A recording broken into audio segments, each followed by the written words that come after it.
झारखंड में मतदान संपन्न हो गया है। नेताओं और उनकी पार्टी की किस्मत ईवीएम में कैद हो गई है। अब सबको इंतजार 23 नवंबर की सुबह का है। आखिर किसकी बनेगी सरकार, सबके मन में यही सवाल है। इस वक्त हमारे साथ भाजपा के प्रदेश प्रवक्ता प्रतुल सहदेव हैं। प्रतुल जी, सनी भाई, क्या लग रहा है, किसकी सरकार बनने जा रही है? इस बार को तो एक ही नारा है, अब की बार उनका राजनीतिक अंतिम संस्कार। एक ही नारा, हेमंत दोबारा। ये तो मैंने कहा, अब की बार हमारा नारा है कि उनका राजनीतिक अंतिम संस्कार। देखिए क्या है ना कि इस बार जो हेमंत सोरेन की पार्टी की जो रीढ़ की हड्डी टूटेगी ना, ये दोबारा नहीं खड़े हो पाएंगे। और जिस तरीके से जनता का वोट हुआ है, और आप देखिए पहले चरण में भी ज़्यादा वोट हुआ, ज़्यादा वोट, दूसरे चरण में भी जो अनुमान आ रहे हैं इलेक्शन कमीशन के, अभी तो फाइनल डेटा नहीं आया, लेकिन लगता है पिछले बार से ज़्यादा वोटिंग हुई है। तो ये तभी ज़्यादा वोटिंग होती है जब सरकार बहुत अच्छा काम कर रही होती है। लेकिन इसमें दो बात है, जेएमएम के भी लोग यही बोल रहे हैं। खत्म कर लूँ, या तो सरकार बहुत अच्छा काम करती है या सरकार को हटाना है। तो सरकार ने कितना अच्छा काम किया, किससे छिपा हुआ है? 70,000 करोड़ का घपला घोटाला का आरोप लगा, हेमंत जी जेल घूमा है। अब क्षेत्र वाइज की बात कर लेते हैं ना। कोल्हान हमारा खाता नहीं खुला था साहब, हमारा सुपड़ा साफ हो गया था। इस बार जेएमएम का सुपड़ा साफ होने की स्थिति, एक दो सीटें आ गई तो आ गई से बिल्कुल। कोल्हान में हम लोग मेजर गेन कर रहे हैं, बल्कि अपनी traditional seats Jamshedpur east west जो हम कभी नहीं हारते थे वो हार गए थे। तो इस बार तो कोल्हान से मेजर गेन है। दक्षिण छोटा नागपुर में भी गुमला, सिसई, सिमडेगा जैसी सीटें जो बहुत कम मार्जिन से हम हार गए थे, वहाँ हमारी अच्छी पकड़ है। और पलामू प्रमंडल ने तो हमारा उस समय भी हमें खड़ा रखा था जब तमाम बाकी प्रदेश से भी हमारा थोड़ी सी स्थिति डावाडोल हो गई थी। और संथाल परगना गेम चेंजर होगा। 4 सीटें थी हमारी 18 में। इस बार कम से कम संथाल में हम 10 से ज़्यादा सीटें जीतेंगे। और बहुत सारे 10 में कंजर्वेटिव एस्टिमेट बता रहा हूँ सनी जी, 10 से ज़्यादा सीटें जीतेंगे। और बहुत से ऐसे सीटें थी ना जहाँ जेएमएम ने कभी जीतने नहीं दिया आज़ादी के बाद से। पहले संथाल में आ जाते हैं, पलामू ले जाते हैं, कंफ्यूज करने लगते हैं। संथाल में 10 से ज़्यादा सीटें जीतेंगे। जेएमएम की कई परंपरागत सीटों पे हम विजय दर्ज करेंगे। और पलामू तो हमारा लाइफलाइन है। पलामू तो हमें हमेशा जो एक हेड स्टार्ट होता है ना, जो ओपनर्स का स्टार्ट, वो पलामू ने दिया है। कोल्हान ने वो सहवाग की स्टाइल में बैटिंग करके अनाधून जो है वो स्ट्रोक्स लगाए हैं, जिससे हम बाउंड्री के बाहर आ गए हैं।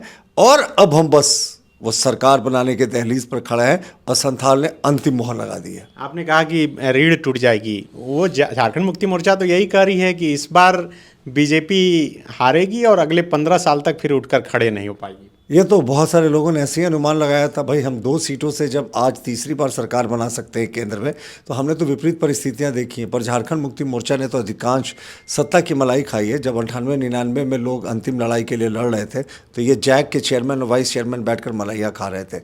इस बार ना जनता ऊब गई। हेमंत सोरेन को बड़ा शानदार मौका था, पर लूट खसोट, भ्रष्टाचार, वंशवाद में उन्होंने अपना पूरा समय बिता दिया। 14% जो बढ़ने की बात कर रहे हैं आप, वो तो कर रहे हैं कि मैया सम्मान योजना की खुशी है और यही वजह है कि मैया बढ़ चढ़ कर वोट कर रही है और मैया ही जीत रही है। मैया सम्मान योजना से हमें कभी परहेज तो नहीं, पर हमारा एक ही प्रश्न था कि अंतिम 2-3 महीने क्यों एक ही साथ जो 60,000 रुपये था वो दे देते।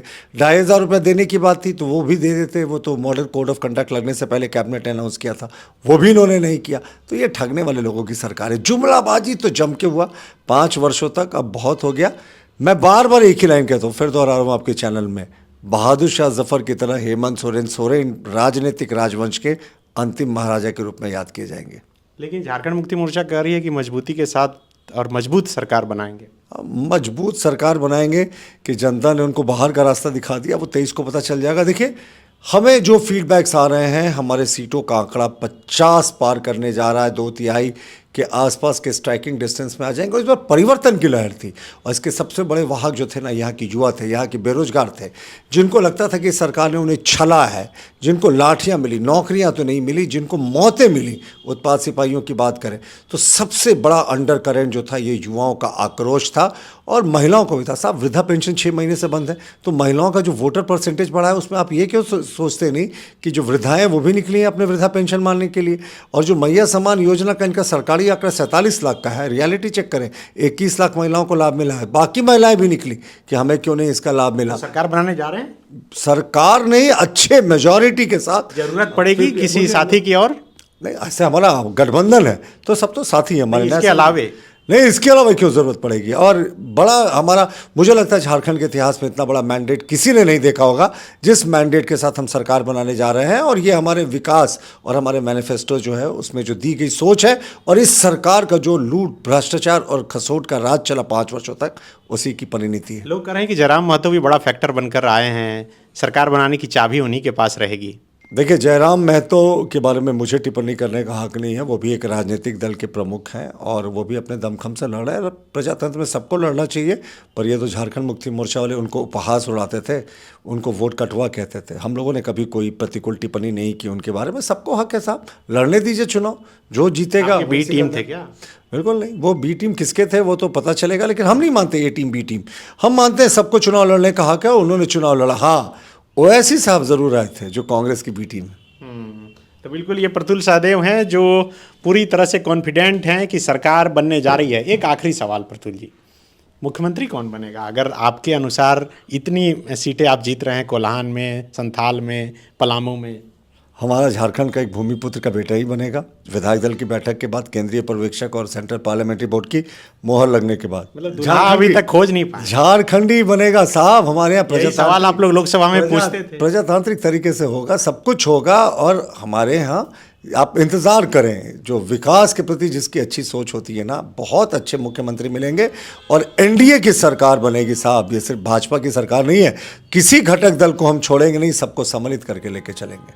शुक्रिया। लोकतंत्र में हर एक मत का महत्व होता है। झारखंड को शिक्षित, समृद्ध और सशक्त बनाने के लिए अपने मताधिकार का प्रयोग करें, अपना मत अवश्य डालें। Goal, nation's leading institute. TheFollowUp.in. Like, share, and subscribe. www.thefollowup.in